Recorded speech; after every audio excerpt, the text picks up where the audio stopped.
Es que ese panorama, Sandra, tiene ya nombres y apellidos. Es decir, estamos hablando de algo que no es una teoría, sino que es una realidad. Y Ajá. es algo que, como tú muy bien dices, se está plasmando cotidianamente y está avanzando a un ritmo bastante acelerado. El transhumanismo nos vende la tecnología, lo virtual, lo artificial, como un éxito evolutivo. Es todo lo contrario. Mm, Convierte al ser humano en infrahumano, como antes decía, porque nos hace olvidar el componente más importante de lo que somos, que es aquello de ti y de mí que no va a morir cuando acontezca lo que denominamos muerte. Pero eso se borra para que estemos solamente atentos a nuestro personajillo, en mi caso, al Emilio Beturno. A partir de ahí se nos pone a nuestra disposición, eso sí, tienes que tener capacidad adquisitiva, punto uno, y punto dos, lo iremos viendo cada vez más, cumplir con los requisitos de control que el sistema impone, porque si no cumple con esos requisitos de control, aunque tengas capacidad adquisitiva, no podrás usar esa capacidad adquisitiva. Esto no es ninguna ficción, está pasando ya en países como China, donde el tú poder viajar al extranjero no depende si tienes o no capacidad adquisitiva, sino que se te autorice por un ujú. sistema de control social, por un sistema de puntuación de ese control social, que tú puedes hacer desplazamientos al extranjero o no puedes salir al extranjero, o incluso el margen de maniobra que tienes para moverte dentro del propio país. Todo depende de la puntuación que tenga y Ujú. también de esa puntuación de control social, con un sistema de millones de cámaras que hacen un seguimiento permanente a todo lo que cada ciudadano hace. Esto no es la película o la novela basada en la película basada en la novela de Orwell 1984. Esto es Sí. una realidad en la China actual. Entonces, a partir de ahí, tú no es que puedas hacer o no cosas dependiendo de tu capacidad adquisitiva, es que incluso con capacidad adquisitiva, como no cumplas los requisitos de lo que son normas, medidas y ser un ciudadano adecuado, pues no puedes utilizarlas, se te quedan los fondos como parados, entre comillas, sin poderlos usar. Pues bien, lo que se nos oferta es una serie de cosas a las que podrán acceder aquellas personas, punto uno, que tengan capacidad adquisitiva, punto dos, que cumplan los requisitos de control que impone el sistema, y a partir de ahí ir segmentando a la especie humana en distintas subespecies. Yo sé que esto suena muy raro, Sandra, pero lo voy a intentar explicar de una Ujú. forma breve y creo que iremos percibiendo la enorme realidad y de que, aunque parezca raro, se está ya materializando como tú antes apuntabas. Yo Sí. soy, entre comillas, una persona que en ese mundo transhumano soy obsoleta, soy un homus obsoletus. ¿En qué sentido? De que ni tengo sensores, ni tengo implantes, ni tengo ninguna cosa rara metida en mi cuerpo, ni me la voy a poner. Yo Ujú. soy un homus obsoletus que, aunque me ofrezcan sensores, implantes, la sustitución del teléfono móvil, como está anunciado antes del 2030, mediante sensores en la cabeza, mediante Ujú. diademas que van a hacer que estemos conectados a las redes, unas auténticas maravillas que nos venderán de la mano de las tecnologías y de la inteligencia artificial. Yo no voy a participar, no estoy interesado en ese Ujú. mundo. Seré un homus obsoletus por voluntad propia. Habrá Ujú. también homus obsoletus porque no tienen capacidad adquisitiva para esos implantes, para esos sensores, etcétera, o teniéndola por control social no se va a permitir acceder a ello. Englobaremos voluntaria o forzosamente un número X de personas, el Homo obsoletus. Además del Homo obsoletus, habrá una especie de Homus híbrido, la persona híbrida. La Ujú. persona híbrida será aquella que sí se mete ya implantes, será aquella persona que, a la hora de sensores, a la hora de determinados artilugios que sean, por ejemplo, necesarios para poder comprar o vender, es decir, para la utilización del dinero digital, porque esto de llevar una aplicación en el móvil para poder realizar pagos es un engorro, es mucho más simple llevar una especie de tatuaje que no se ve en la frente o llevar una especie de chip subcutáneo en una de las manos. Es mucho más simple para pasar por la cámara, para pasar por el control y realizar los pagos de una forma cómoda y sencilla. Y a partir de ahí también se nos venderán, repito, implantes para podernos conectar a la red, para poder utilizar incluso determinadas tecnologías que nos van a propiciar un control de nuestra salud, latidos cardíacos, la tensión cardíaca, análisis continuo de cómo estamos desde el punto de vista de salud. Y habrá muchas personas que se meten dentro estos implantes y estos híbridos, porque voluntariamente lo quieren y porque tienen capacidad adquisitiva suficiente y se le permite que lo puedan hacer. Será el Homus híbrido. Pero es que además del Homo híbrido habrá una nueva especie humana. Ellos quieren que haya una nueva especie humana que será, por así decir, la más elaborada, que es la persona editada, el Homus editado, que son los superbebés. Esto a lo que ya muchos papás y mamás se están apuntando. Es decir, que el niño o la niña, incluso desde la propia gestación, sean ya objeto de una serie de controles, sean ya objeto de una serie de interferencias, de una serie de intromisiones genéticas para asegurar que sean sanos, para asegurar una esperanza de vida larga, etcétera, etcétera. Entonces saldrán al mundo ya como una especie de superhombres donde ya lo híbrido lo llevarán incluido desde el propio feto y se irá simplemente mejorando y perfeccionando a lo largo de su vida. Y ese Homus obsoletus, ese Homo híbridos y ese Homo editatus subdividirá a la especie humana, es lo que se quiere, en tres grandes especies. Lo que los privilegiados quieren es ser Homus editados, es decir, si ellos ya no lo han podido ser, que sus hijos sí lo sean y que en la medida de lo posible ellos se puedan incorporar el mayor número de implantes que garanticen alargar la esperanza de vida a costa de lo que sea y la forma que sea. Pero lo más importante, y concluyo, Sandra, no es tanto los temas tecnológicos y concretos materiales que he compartido, sino la visión del mundo que hay detrás.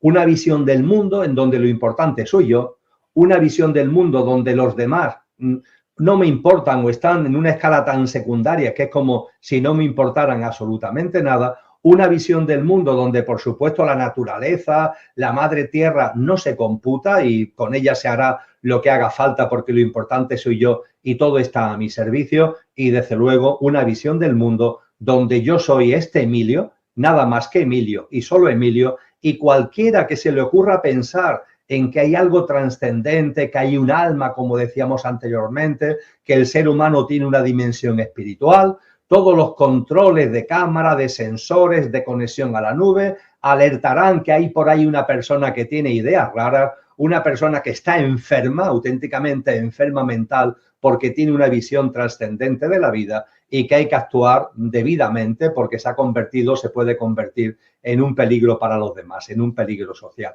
Estoy siendo muy coloquial en mis expresiones, no quiero ser catastrofista porque, insisto, lo que hablábamos al principio, yo tengo mucha confianza en la vida y estoy muy alegre porque percibo que estamos entrando en un momento decisivo de final de un ciclo para que se inicie otro ciclo mucho más elevado vibracionalmente, pero es verdad que estamos en el parto y en los removimientos del parto estamos viviendo y vamos a vivir todas estas cosas. Digamos que este es el diagnóstico, es análisis en proyección y sí, es un diagnóstico porque nada es traído de los cabellos, es lo que estamos viendo todos los días y de ahí viene la confianza y es esa otra parte de la humanidad que es capaz de ver lo que está pasando y que en cambio se aferra más que nada a la fe, a buscar el propósito internamente, a tratar de, y por eso abríamos con la parucía de Jesús que tú muy bien nos explicabas, era cómo invitaba en esos tiempos de tribulación a estar más conectados con esa esencia divina de la creación del Padre, ¿no?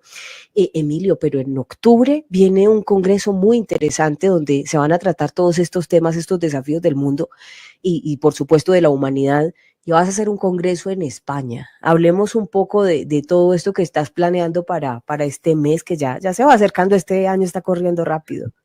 Sí, el tiempo va muy rápido porque ya nos avisaron los griegos, también los mayas, de que el tiempo, hay un tiempo que ellos lo llamaban, los griegos lo llaman cronos, el tiempo lineal es siempre igual, pero está el tiempo espiritual. Los griegos lo llamaban kairos. Y el tiempo espiritual tiene que ver, se activa, por así decir, cuando se acerca el final de un ciclo. Y kairos frente a la linealidad de cronos, kairos se caracteriza por la aceleración. El tiempo cronológico es el mismo, claro, los minutos son minutos y las horas son horas. Sin embargo, al acelerarse el tiempo espiritual, hay una percepción de que todo va más rápido, aceleración y removimiento. Los mayas lo llamaron tiempo, al tiempo cronológico, y no tiempo, porque ya no cabe ser medido en calendario, a lo que los griegos clásicos llamaron kairos. Y estamos en plena aceleración del tiempo, efectivamente. En esa plena aceleración del tiempo, ese otoño del año 2024, otoño en el hemisferio norte, está ahí a la vuelta de la esquina. En octubre, como tú muy bien has señalado, Sandra, realizaremos todas las grabaciones donde tú estás invitada, eres una de las ponentes invitadas precisamente, todas las grabaciones del Congreso, pero el Congreso como tal será puesto a disposición del público en ponencia a ponencia, mesa redonda a mesa redonda, conforme a un calendario que ya en su momento, lógicamente, vamos, en la segunda quincena de junio divulgaremos debidamente durante todo el mes de noviembre. Van a ser en concreto 17 ponencias y mesas redondas, 26 especialistas y expertos como tú en temáticas muy distintas, pero todo con el mismo telón de fondo. ¿Qué está pasando? ¿Hacia dónde vamos? Y todo desde luego desde una perspectiva consciente. Cultura y educación, clima y ecología, tecnología, salud, política y sociedad, economía, espiritualidad, serán ámbitos temáticos que abordaremos en ese congreso. El congreso será online, con lo cual podrá ser seguido en cualquier parte del mundo. Estamos ajustando los costes al máximo, entre otras cosas debido al altruismo de los ponentes, para que lo que es la inscripción al congreso sea una cantidad absolutamente simbólica, que cualquier persona en cualquier lugar del mundo no tenga problema para abonarlo. Y lo que queremos es poner a disposición de la gente, a disposición de tantas personas conscientes que hay en el mundo. Es un foro profundo, es un foro especializado temáticamente, pero donde hablemos fundamentalmente de conciencia y de ante tanta distopía, cómo responder desde la conciencia. Y yo diría que de una forma todavía más gráfica. Si ellos tienen su agenda, la Agenda 2030 de la que antes hablábamos, Sandra, ¿por qué no tenemos nosotros la nuestra? A mí me gusta llamarlo la Agenda 2033. ¿Por qué la 2033? Porque va después de la de ellas. Es decir, incluimos, ya sabemos lo que ellos quieren, pero nosotros sabemos también muy bien lo que queremos, computamos lo que ellos quieren, pero para trascenderlo, no para caer en el victimismo, no para caer en el desempoderamiento, sino para trascenderlo y poner en marcha una práctica de vida individual y colectiva que sea la simiente, que sea la semilla de esa nueva humanidad. Y bueno, todo esto estará organizado por un proyecto de investigación que es también de carácter altruista, que es el proyecto de investigación Conciencia y Sociedad Distópica, que se creó en el año 2018, que tengo el honor de dirigir, y desde ahí, contando con la valiosísima cooperación de personas como tú, creo que vamos a poner a disposición de todas las personas interesadas algo bello, algo profundo, algo riguroso en el análisis, pero también estimulante en cuanto a esa confianza y esa alegría con la que tenemos que vivir estos momentos. Y será un honor y muchas gracias por permitirnos hacer parte de ese proyecto de investigación tan interesante que además, cuando mencionas la Agenda 2033, porque es que parte de la conciencia, y la conciencia es justamente no entrar ni siquiera en polémicas estériles, sino tener la capacidad de observación, de ver, mire, vamos para allá, esto podría ser bueno, podría ser malo, y luego la contrapropuesta es, ¿y por qué no mejor apostamos a una nueva humanidad más consolidada desde, como tú lo dices, desde la conciencia, desde llevarse bien con el entorno, con el medio ambiente, con las demás personas, especialmente cuando ahora está más amenazada que nunca esa interacción con los humanos, con las emociones, con la empatía, y lo que tenemos que buscar es tener una sociedad en mayor armonía, ser mejores seres humanos, porque este mundo necesita ahora más que nunca buenos seres humanos, y creo que hay parte, y lo que más me gusta es ese rigor de investigación con la que lo estás planteando, porque es una propuesta muy, muy seria. Enhorabuena, Emilio Carrillo, de verdad un honor, y muchas felicitaciones por esta iniciativa que tienes tú. Bueno, en este canal acostumbramos dejar a nuestros invitados 30 segundos para que den un mensaje final. Sé que tu tiempo hoy, que te lo agradezco enormemente, en Colombia es festivo, yo no sé, ¿en España es un día normal? Sí, es un día laborable normal, sí. Ah, Sí. bueno, pero bueno, igual para mí, de verdad, muchísimas gracias por haberme regalado este tiempo, porque sé que tu agenda anda muy, muy copada por estos días. Te voy a dejar 30 segundos, o si quieres el minuto entero, te lo tomas todo el tiempo para ti, Emilio Carrillo, un honor tenerte acá para que les hables a nuestros analíticos, por favor, ahora que estamos a punto de despedir el programa y muy agradecidos contigo. Ahí te quedas solo en pantalla para que les des tu mensaje. El agradecimiento es mío, querida Sandra, y esos segundos que me ofrece, que te agradezco, remarcaría fundamentalmente dos cuestiones. Por un lado, la consciencia no significa encerrarnos en nosotros mismos. La consciencia tiene como tres grandes patas, que es la mirada interior, la mirada exterior y el equilibrio entre lo interior y lo exterior. Y esto en los momentos que estamos viviendo es enormemente importante. Esto por un lado. Y por otro lado, los momentos que estamos viviendo son distópicos, removimientos, conflictos, tensiones que van a más. Un huracán de magnitud aceleradamente creciente.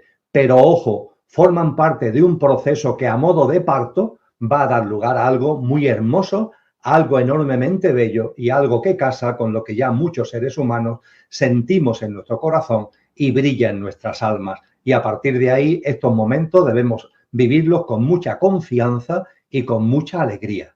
La alegría de almas encarnadas, que hemos vivido muchas vidas, como decía Brian Weiss, muchas vidas, muchos maestros, y que ahora ya estamos en la antesala de que se plasme eso que llevamos tantas vidas esperando, que es una humanidad que realmente merezca esa denominación, una humanidad de buenas personas que vivan en sintonía y generosamente entre sí y en simbiosis y en colaboración con la naturaleza. Así que son momentos de alegría, una auténtica bendición que debemos vivir con confianza y con alegría. Muchísimas gracias. A ver, en estos años, y unido a todo esto, Edgardo, no nos olvidemos los shocks globales complejos, eventos distópicos de mucha fuerza.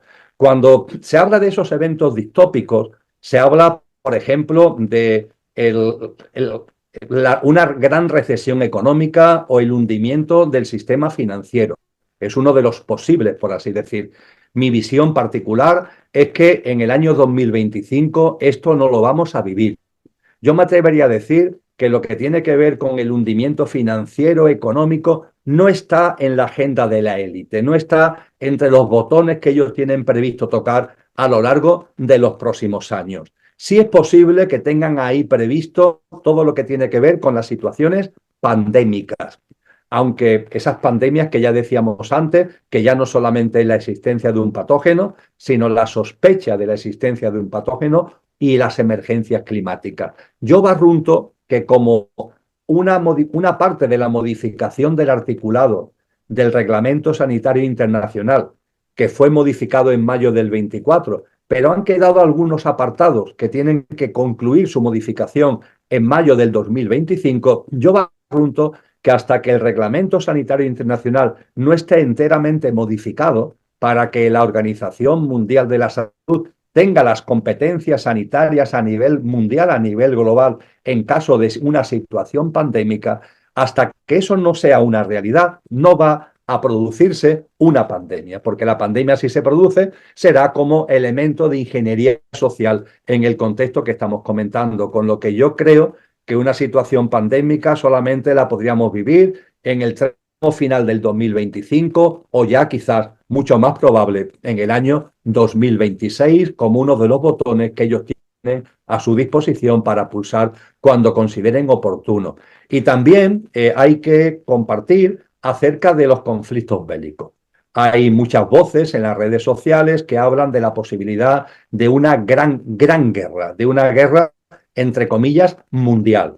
Ojo con esto porque el hecho de que haya una gran guerra solamente tendría sentido si la élite, sus planes, se ven muy afectados. Es decir, antes decíamos que mientras que la orientación y el ritmo sea más o menos adecuado, ¿para qué van a originar grandes hecatombes si las cosas van como ellos quieren? El 2024 le ha salido maravillosamente, pongamos por caso. Bueno, pues si ahora el edificio se va construyendo y todo va bien, ¿para qué van a hacer grandes removimientos? Y evidentemente una guerra, entre comillas, mundial sería un enorme removimiento. No es probable que eso ocurra. Y desde luego, si eso ocurre, en el 2025 no sería. ¿Por qué? porque el 2025, que es la primera planta, todavía no puede haber grandes desviaciones. Es decir, todavía la desviación no puede ser muy significativa. Yo diría que la posibilidad extrema, que no creo, de una gran confrontación bélica mundial, habría que situarla entre el 26 y el 28. En el 29, en el 2029 tampoco, porque una confrontación mundial tremenda en el 2029 haría imposible la culminación del edificio en el 2030. Es decir, un hecho tan tremendo como eso, si se produce en el 29, en el 2030 no se va a estar en condiciones de entrar y de inaugurar con toda su solemnidad el nuevo orden mundial. Así que si hablamos de una gran confrontación bélica, yo diría que tendríamos que situarlo entre el 26 y el 29, aunque no creo que sea de los botones que ellos van a apretar. Sí percibo que van a apretar botones bélicos importantes, pero que son más locales y que, por ejemplo, no veo que afecten a América Latina. Creo que en el año 2025, me mojo si quieres un poco al respecto, en el año 2025 creo que vamos a vivir a la terminación de la guerra de Ucrania. Creo que una vez que Trump llegue a la presidencia de los Estados Unidos, se va a poner en marcha, yo diría que ya se ha puesto en marcha, toda una estrategia para obligar a que haya un pacto en donde Ucrania va a tener que aceptar determinadas cosas que Rusia quiere. Yo diría que fundamentalmente la cesión de una parte del terreno ucraniano para que la paz sea una realidad. A cambio de eso, Trump tiene un objetivo muy significativo. Trump, la élite y una parte muy importante de lo que tiene que ver con Israel. Tú de este tema tienes información, lo conoces bien. Yo barrunto que en el año 2025 vamos a ver cómo Israel avanza en lo que se ha llamado históricamente el Gran Israel, es decir, es la expansión del Estado israelita ocupando zonas que van del Mediterráneo hacia el río Tigris, al noroeste de Siria. Yo creo que eso lo vamos a ver y percibo que dentro de la élite hay como una especie de yo te doy y tú me das.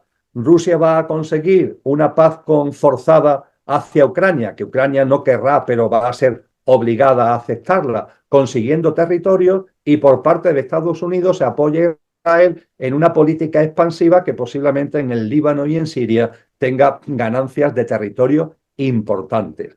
Y en ese escenario, y no quiero entrar en especulaciones, pero claro, dentro del reparto que hay en la élite, que nosotros vemos la punta del iceberg y no vemos lo que hay por debajo de la superficie de ese iceberg, en la punta del iceberg vemos a China. China representa a otros componentes de la élite, de esos que se están peleando por ocupar los mejores sillones cuando el orden mundial nuevo sea una realidad. Y yo barrunto que China va a tener que ganar algo al respecto. Vamos a ver, se consigue, y la alianza de Estados Unidos con Israel consigue más territorios para Israel. Rusia consigue más territorio para Rusia. Y yo, China, ¿qué saco de esto?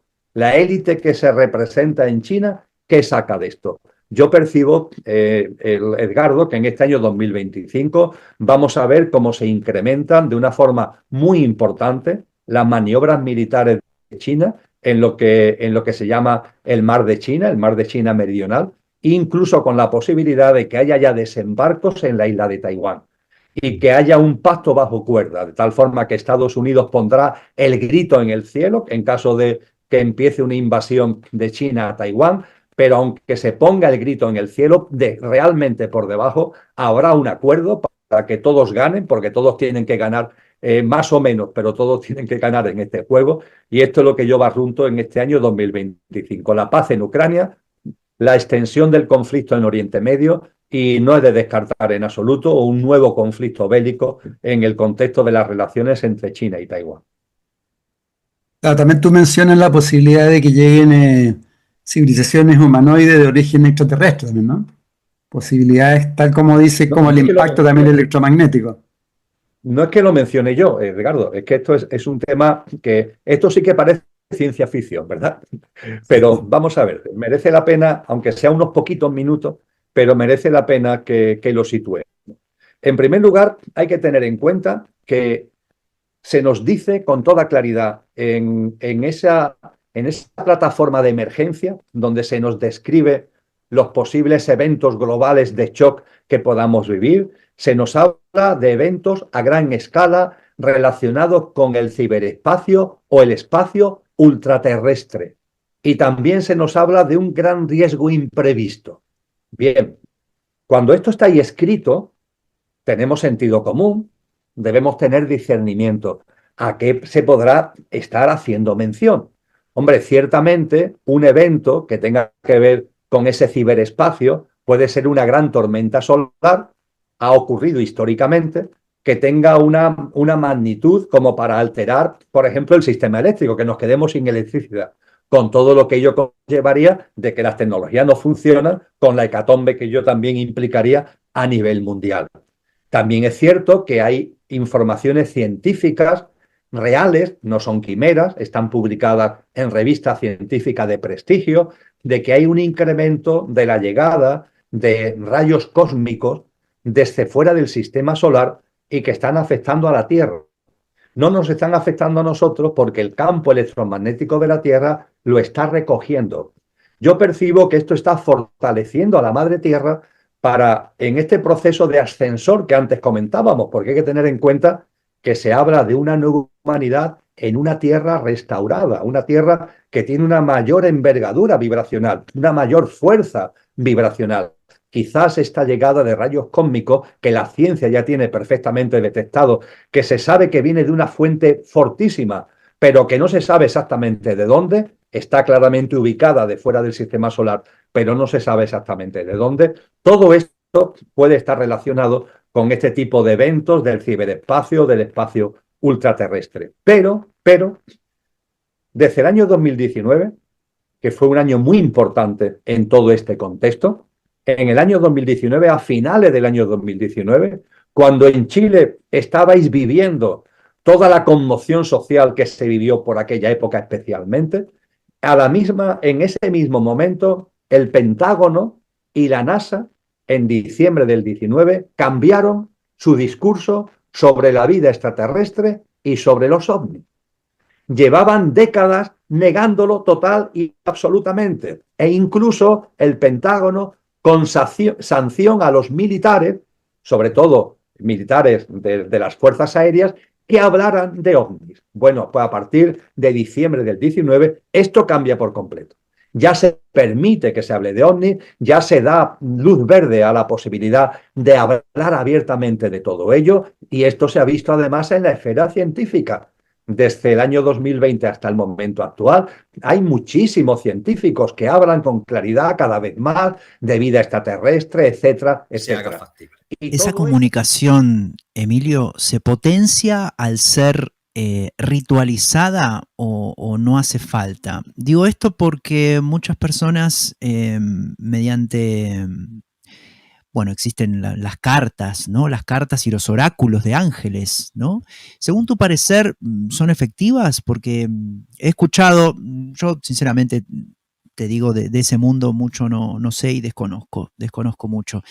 Pero he escuchado, sí, muchos amigos y amigas que mucha gente dice que son que las cartas y los oráculos, llevan el mundo espiritual, lo llevan a lo esotérico, ¿no? A lo oculto.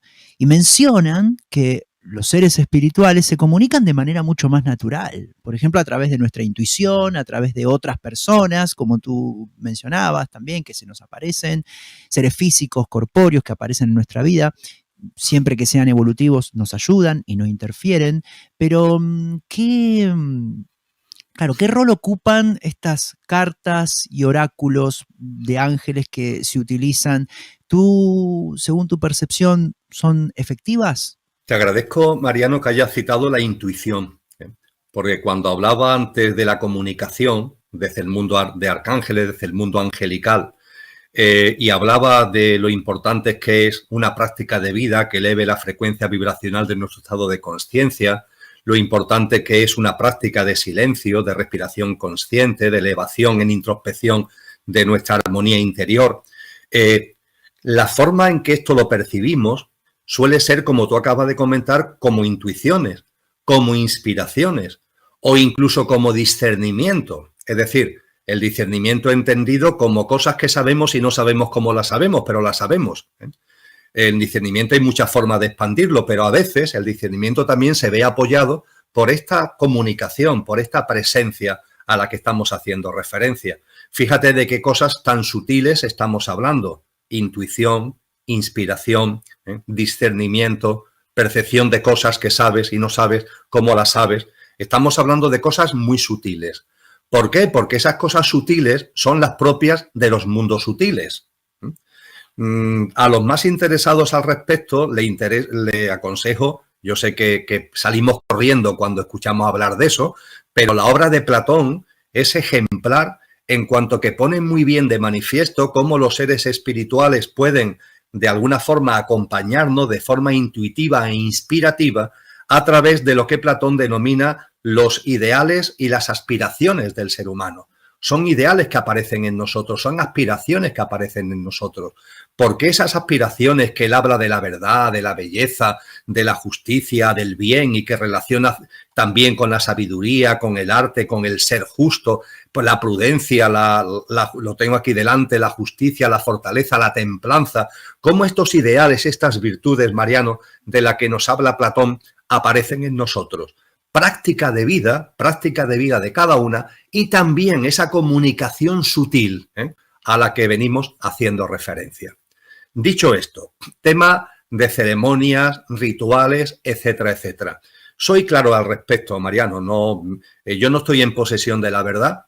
Lo que estamos compartiendo aquí, como todo lo que yo comparto, tú sabes que yo insisto mucho que son hipótesis para la consideración, para que después cada uno, ¿no?, por su sentido común, por su discernimiento, ¿no?, las tamice y la haga suya o lo tire a la papelera de reciclaje. Ya está bien de imposiciones, ya está bien de versiones oficiales, ya está bien de pensamiento único, ¿verdad? Es enormemente importante nuestra libertad a la hora de percibir lo que se nos dice y tamizarlo por nuestro propio criterio, y yo en eso soy enormemente respetuoso, y desde ese respeto, y siendo por tanto mi percepción de las cosas, yo llamaría a no realizar ese tipo de rituales y ese tipo de ceremonias.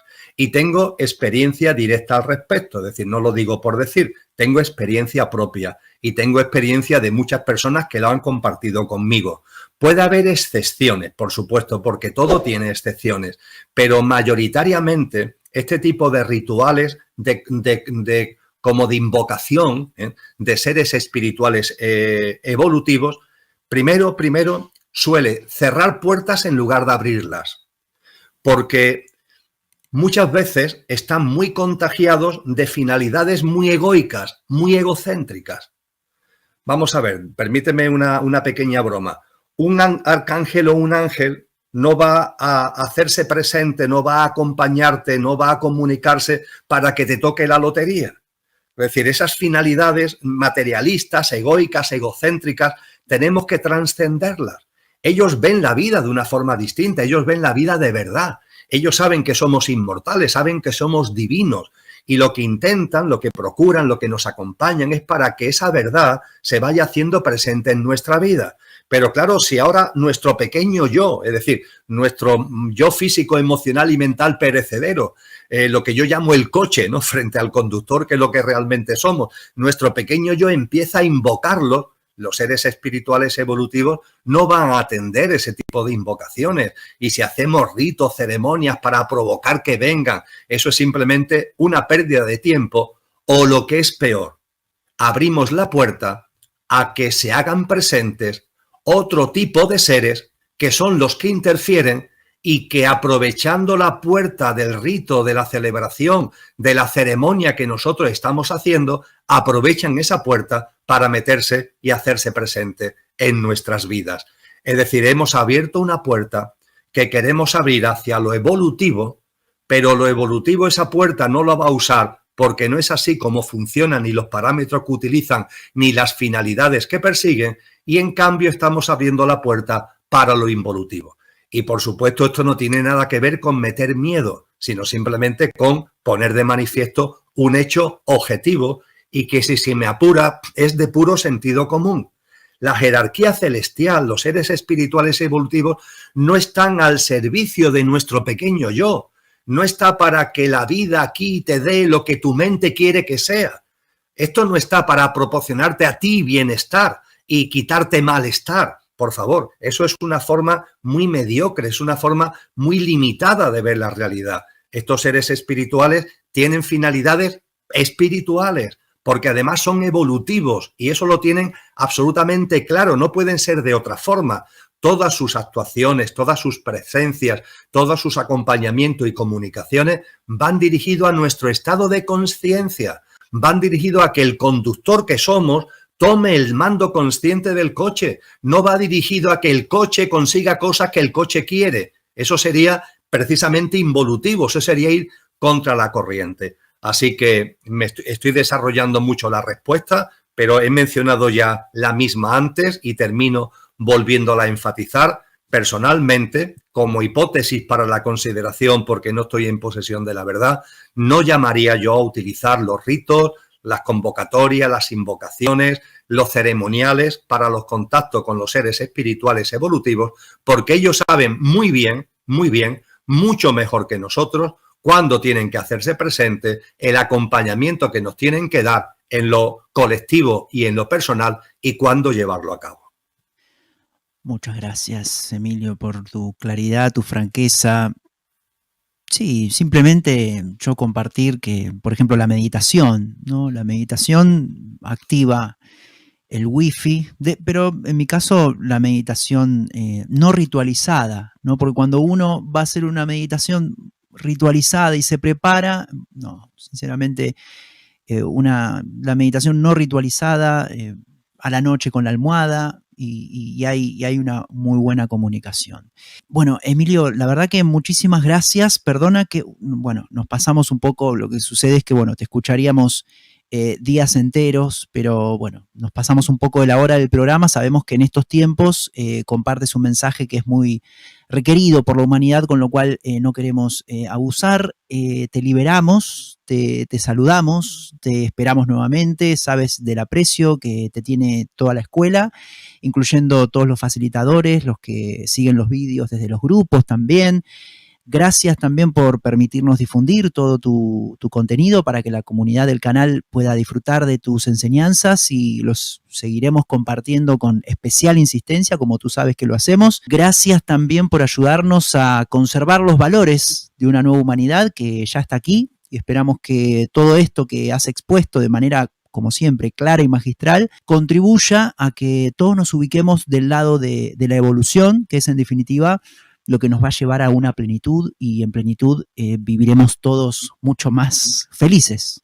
Gracias. Muchas gracias a ti, Mariano. Efectivamente son tiempos, todos los tiempos son importantes, pero cuando la catarata empieza a sonar, podríamos decir que se hacen todavía más importantes, ¿no? Estamos en un momento que tiene mucho que ver con la decantación álmica, ¿no? Estamos ante la disyuntiva de formar parte de esa nueva humanidad, ya aquí ahora, realizarla, ser semillas activas de esa nueva humanidad en nuestro día a día, o seguir anclados y seguir anquilosados, ¿no? Con una humanidad que ha dado mucho en el proceso histórico, pero que también hace tiempo que ya se nos ha quedado pequeña, ¿no? Además de la casa que es una ruina y que se está cayendo desde los cimientos, me gusta compartir, Mariano, que es como cuando somos adolescentes que damos el estirón, ¿no? ¿Y qué sucede? Que entonces la camisa se nos queda estrecha. Y eso no es ni malo ni bueno, es precioso, forma parte del proceso evolutivo, ¿verdad? Y yo creo que somos muchos los seres humanos que sentimos que esta humanidad, esta camisa a la que estamos muy agradecidos porque nos ha servido durante mucho tiempo en nuestro proceso de crecimiento, pero precisamente porque hemos crecido en conciencia, ya es el momento de una camisa nueva, ya es el momento de un traje nuevo. Y eso es lo que ahora corresponde tejerla con nuestras manos. Ese traje nadie nos lo va a regalar, esa nueva casa nadie la va a construir por nosotros, ni gente de la élite que ahora se hace buena, ni tampoco los seres espirituales, porque interferirían cosas que ellos no hacen, ni tampoco seres extraterrestres. Esa casa, ese traje tenemos que fabricarlo, tenemos que hacerlo, tenemos que confeccionarlo nosotros mismos, y lo que llamo es con mucha tranquilidad, pero sin demoras, ponernos a ello y, en definitiva, hacer real, Mariano, y con esto termino, lo que ya late en nuestro corazón y brilla en nuestra alma. Se trata, en definitiva, de ser coherentes con lo que percibimos cada vez con mayor claridad y llevarlo a una práctica de vida amorosa, compasiva, de mano tendida y de ser nuestra mejor versión, sacando lo mejor de nosotros mismos y poniéndolo al servicio de los demás y al servicio de la vida. Para ser Dios necesitan quienes le reverencien, quienes les adoren, quienes vivan bajo sus dictados, con su visión de las cosas, con sus pautas y sus patrones de vida, con sus hábitos y comportamientos, los que ellos quieren, para que de esa forma los estemos reverenciando y los estemos adorando. Y esos seres caídos, esos seres espirituales caídos, con Satanás a la cabeza, son los que al inicio de la Atlántida, interfieren en un proceso que es limpio, donde no ha lugar a dolor ni sufrimiento ninguno, pero ellos interfieren porque quieren ser como Dios, están aquí y ven en nosotros ese rebaño que quiere que lo adoremos, que lo reverenciemos y que vivamos bajo sus dictados y bajo sus pautas de vida. Adán y Eva, amigos y amigas, no son un hombre y una mujer. Lo adámico es una fase de la Atlántida. La humanidad adámica es la primera generación atlante. No era el momento todavía de que la mente concreta se hiciera realidad. Tendría que esperar un poco todavía en el proceso evolutivo atlante. Y cuando se hiciera realidad la mente concreta, debería estar ya muy cerca el momento de la aparición de la semilla de la mente abstracta. ¿Qué es lo que hacen los seres espirituales involutivos? Meten la mente concreta en el ser humano muy pronto, abruptamente, teóricamente para hacernos un favor, pero realmente no nos hacen un favor, nos sacan de la evolución natural que deberíamos seguir. Si os vais al Génesis y repasáis lo que Satanás, la serpiente, le dice a Eva, es que lo dice con toda claridad. Le habla del árbol del conocimiento, que es la mente concreta, la dualista, la que divide lo bueno, lo malo. La humanidad todavía no está preparado para eso, no puede hacer lo suyo. Y sobre todo no puede acercarse a esto cuando aún le queda mucho para que la mente abstracta, aunque sea en semilla, empiece a aparecer. Pero al principio de la Atlántida, en la humanidad adámica, hay una interferencia y eso es lo que se llama pecado original. Y el ser humano, de una forma masiva, esa humanidad adámica de una forma masiva, se cree esas mentiras. Le dice el libro del Génesis Satanás a la mujer, le dice a Eva, Dios no quiere que comas de ese árbol, porque si comes de ese árbol, serás como Dios. Serás como Dios. Esa soberbia que antes hablábamos, esa plasmación de la soberbia de ser como Dios, aparece claramente en el libro del Génesis. El pecado original es una interferencia involutiva que se lleva a cabo en la primera generación adámica, que la humanidad hace suya mayoritariamente, no en su totalidad, pero sí en una gran parte, de ahí el mito de Caín, de Abel, pero sí en una gran parte, y cuando aparece la mente concreta, pero la mente abstracta todavía le quedan millones de años, ¿qué es lo que sucede? Que te pierdes. Se ha roto la conexión natural con lo sobrenatural. Y no tienes el instrumento para que desde la mente abstracta puedas tener esa conexión. Y es como un desierto, se genera como un desierto inmenso, de mucho tiempo, donde la humanidad camina con la mente concreta ya, pero todavía queda mucho para que aparezca la semilla de la mente abstracta. ¿Y esto qué pasa? ¿Qué sucede? Que nos alejamos de Dios. El término pecado significa precisamente eso. Ese término pecado tiene un origen que es griego clásico. Y literalmente significa tirar una flecha y que la flecha, en lugar de darle en la diana, se aleja. Eso es el peccatum, eso es el pecado, el alejamiento. Pero claro, el alejamiento tiene un problema. No solo es que te alejes porque la flecha no da en la diana, es que la flecha sigue para adelante. Con lo cual te alejas cada vez más. Eso significa que ya no solamente la primera generación adelante, sino las que fueron viniendo después, fueron en una dinámica donde mayoritariamente el alejamiento fue cada vez mayor, cada vez mayor. ¿Por qué se le llama pecado? Porque es alejamiento de lo divino, de lo sobrenatural. ¿Por qué se le llama original? Porque es el alejamiento de los alejamientos. Todos los demás alejamientos tienen como consecuencia ese alejamiento primario.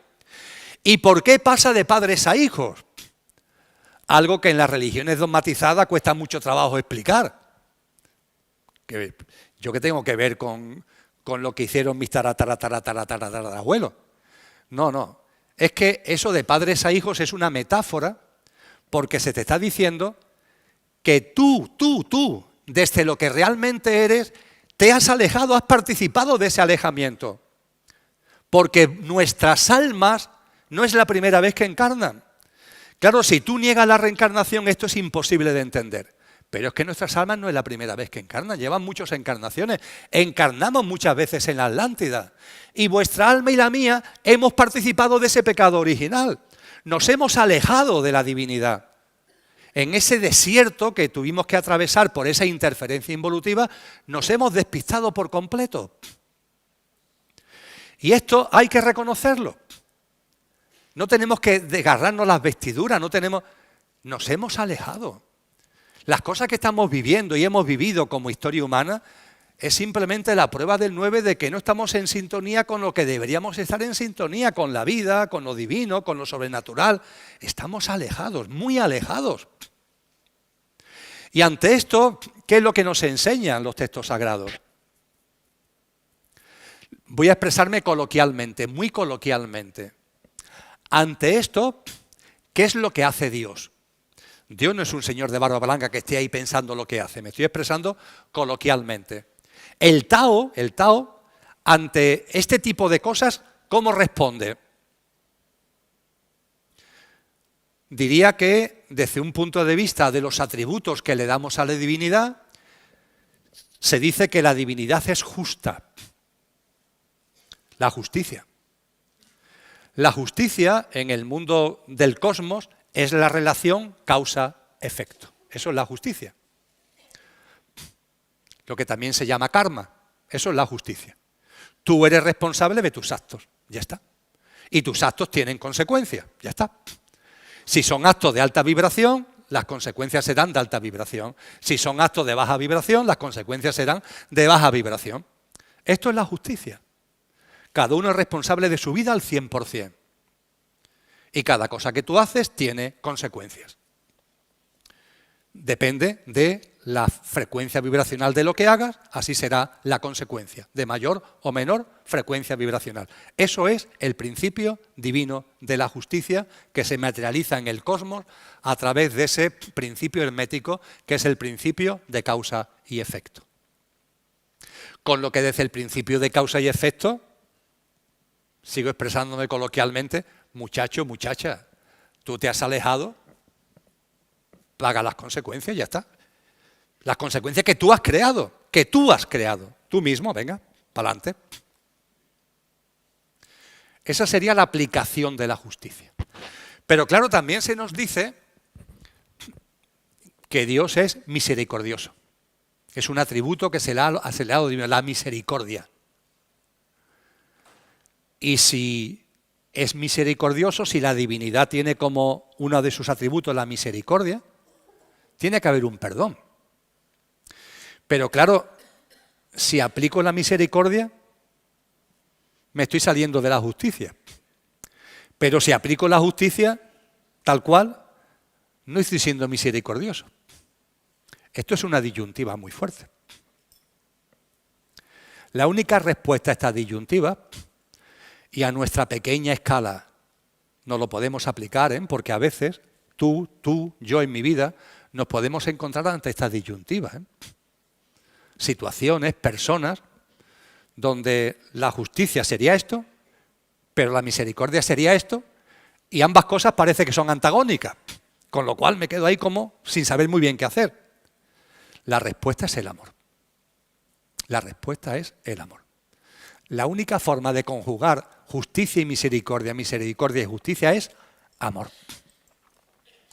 Y el amor, para esta sociedad en la que estamos, es incompatible porque está muy alejada de la divinidad. El amor es de lo que vamos a hablar ahora para entrar ya en la última parte de este encuentro.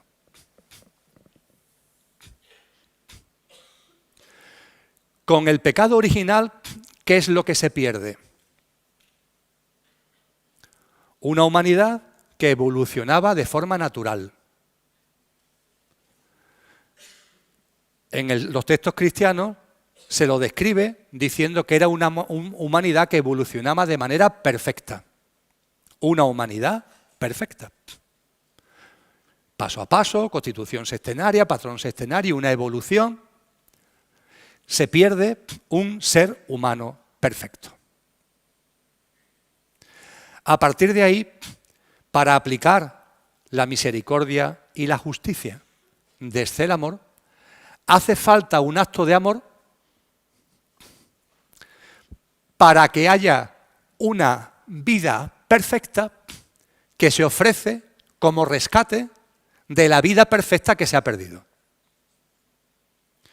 La palabra rescate la conocemos todos, ¿no? Hay un secuestro y se pide un rescate. El valor del rescate tiene que ir en consonancia con el valor de lo que se ha secuestrado y se va a devolver.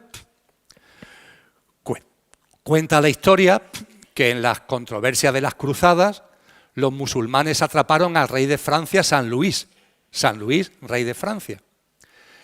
Y el musulmán, el Saladino creo que se llamaba, pidió un rescate inmenso, claro, porque era el rey de Francia. Tanto es así que el Estado francés, la corona francesa, no tenía dinero suficiente y el Temple, los templarios, pagaron el rescate inmenso del rey de Francia. ¿Por qué era inmenso el rescate? Porque lo que había que rescatar tenía mucho valor. Lo entendemos, ¿verdad?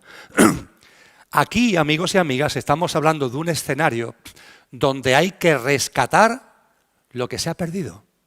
Y lo que se ha perdido es una vida perfecta. Lo que se pierde con el pecado original es una vida perfecta. Y para ello se tiene que dar como rescate una vida perfecta. Esa es la conjunción de la misericordia y de la justicia en clave de amor. ¿Y de dónde diantre sale aquí que nos hemos alejado de una vida perfecta? ¿Dónde hay alguien que pueda ofrecer su vida siendo claro y evidente que es una vida perfecta y que se ofrece por amor claramente, sin necesidad ninguna per se, sino puramente por amor? ¿De dónde se saca eso? Se nos dice, en todas las tradiciones, que aquello que no tiene origen origina todo lo originado a través de su vibración. En astrofísica se le llama la fluctuación del vacío que da origen a la inflación cósmica, que es el preámbulo del Big Bang.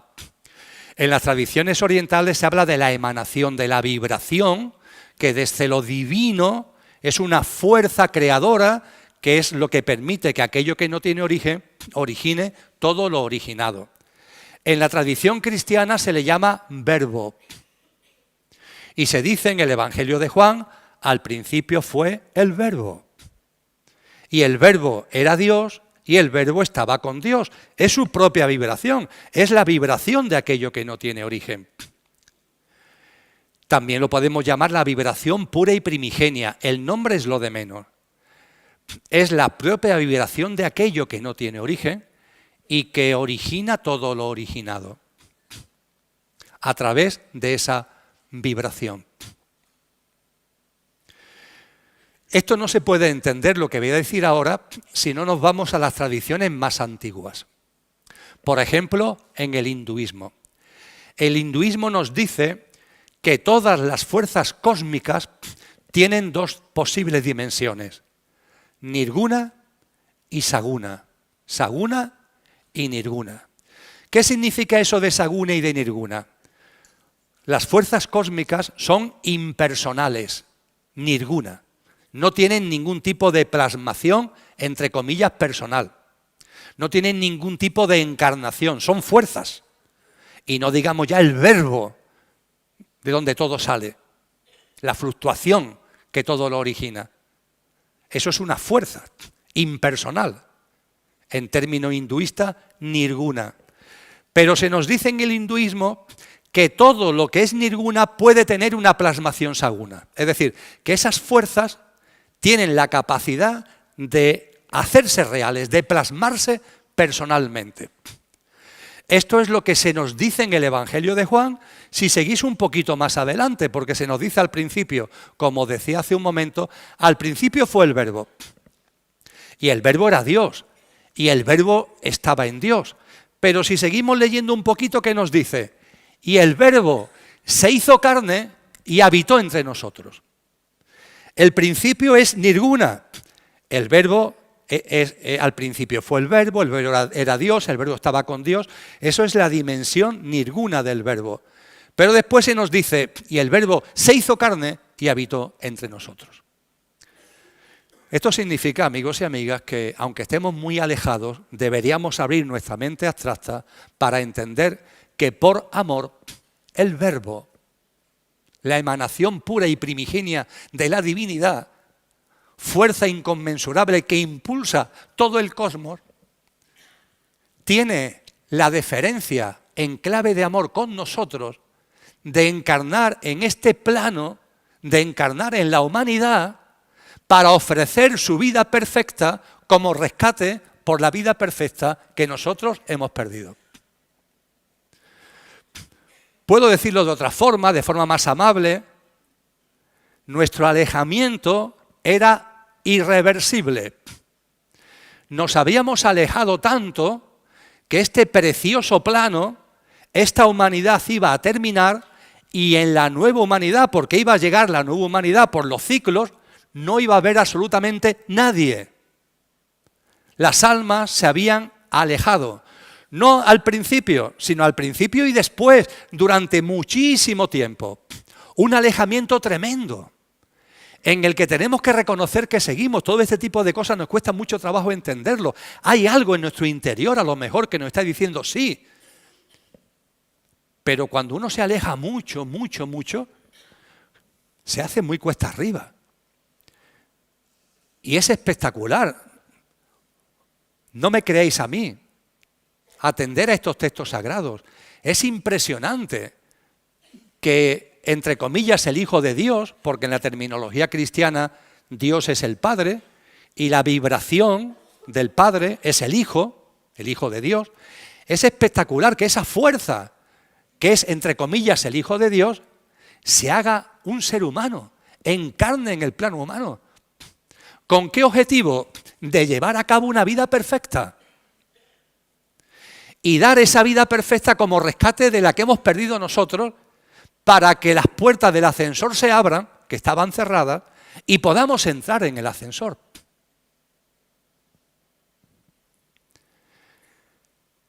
Y este rescate tenía un precio muy alto, dar una vida perfecta. No me extraña que cuando Jesús de Nazaret, una enorme alma, la más esplendorosa que ha encarnado jamás en la historia de la humanidad, está en condiciones de recibir esa fuerza crística, de que esa fuerza crística se encarne en él. Es lo que en los evangelios cristianos se narra en el bautizo del río Jordán. Es el momento simbólico en el que en esa gran alma que había plasmado todo su potencial, tenía 29 años, ¡plaf! Es el marco adecuado, es la persona adecuada, el alma adecuada para que lo crístico por fin pueda encarnar. Inmediatamente después, ¿qué hace Cristo Jesús? Antes de comenzar su vida pública, que dura 3 años y poco, ¿qué hace? Se va al desierto, 40 días y 40 noches, para prepararse para la vida que va a llevar después, de enseñanza, etcétera, etcétera. Y finalmente, de pasión y de muerte física. Él lo sabía perfectamente desde el principio. Y se retira durante 40 días para prepararse para todo ello. Y nos narran 3 de los evangelios, no 1, sino 3, cómo estando en el desierto se le presenta a Satanás. En persona. ¿Qué intenta Satanás? Satanás hace un desesperado intento de nublar a Cristo Jesús, de confundir a Cristo Jesús. Porque sabe que como no lo confunda y Cristo Jesús plasme la misión que ha traído, va a abrir las puertas del rescate, va a posibilitar lo que ya Satanás daba por hecho que estaba conseguido, el atrapar a la humanidad y que cuando aparezca el nuevo ciclo humano ni una sola alma esté en disposición por su estado de conciencia de disfrutar de ese nuevo ciclo humano. Y Satanás...